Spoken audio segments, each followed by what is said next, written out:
सीतापुर गांव में सड़क की बड़ी समस्या थी। कच्ची सड़क होने के कारण यहाँ लोग शहर से कटे हुए रहते थे। इसी बीच पंचायत के चुनाव की घोषणा हो चुकी थी। अब सभी के बीच में यही चर्चा का विषय बना हुआ था कि इस बार किसे जिताएं जिससे हमारी सड़क समस्या का समाधान हो। इसके बीच ही एक और सरकार की ओर से घोषणा हुई कि इस बार जो सर्वसम्मति से सरपंच चुना जाएगा उस गांव को 5 लाख रुपए नगद दिए जाएंगे और अन्य सदस्यों के लिए भी अलग अलग तरह के इनाम थे। इस बात की चर्चा गांव में होने के साथ ही रामू को एक आइडिया आया। बड़े बड़े दिग्गज पार्टियों के नेताओं ने अपने अपने नॉमिनेशन भर दिए थे। इसके साथ ही यहाँ रामू सोच रहा था कि इस आइडिया को कैसे एग्जीक्यूशन में लाया जाए। 4 उम्मीदवार अपने सरपंच चुनाव के लिए खड़े हो चुके थे।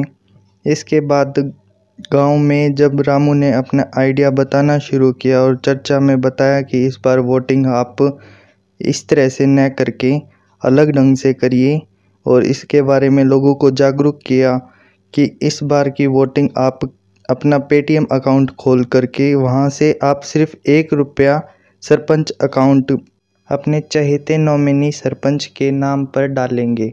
उसके खाते में जितने भी 1-1 रुपये की ट्रांजैक्शन होंगी उससे उसकी वोटिंग गिनी जाएगी। इसके बारे में स्कूल में बच्चों को जागृत किया गया ताकि वे घर पर अपने पेटीएम पर खाता खोलने और केवाईसी करवाने में सहज महसूस करें। युवाओं ने भी इसमें बढ़ चढ़कर हिस्सा लिया। सभी से उनके पैन कार्ड, आधार कार्ड और वोटर आईडी मांगी गई और उनका पेटीएम अकाउंट खुलवाया गया। ट्रांजैक्शन शुरू होने लगी।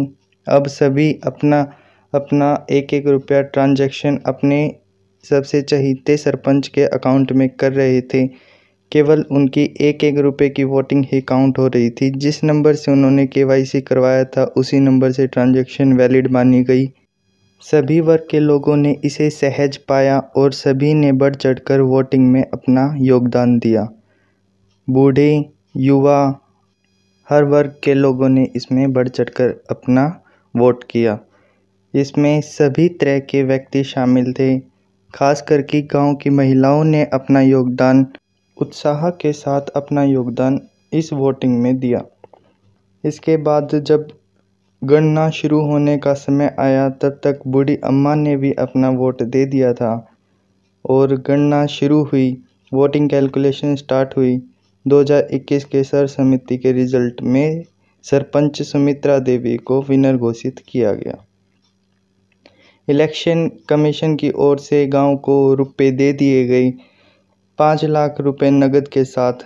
जो अन्य 11 लाख थे वो भी मिलने के बाद गांव में एक नई सड़क का निर्माण कर दिया गया।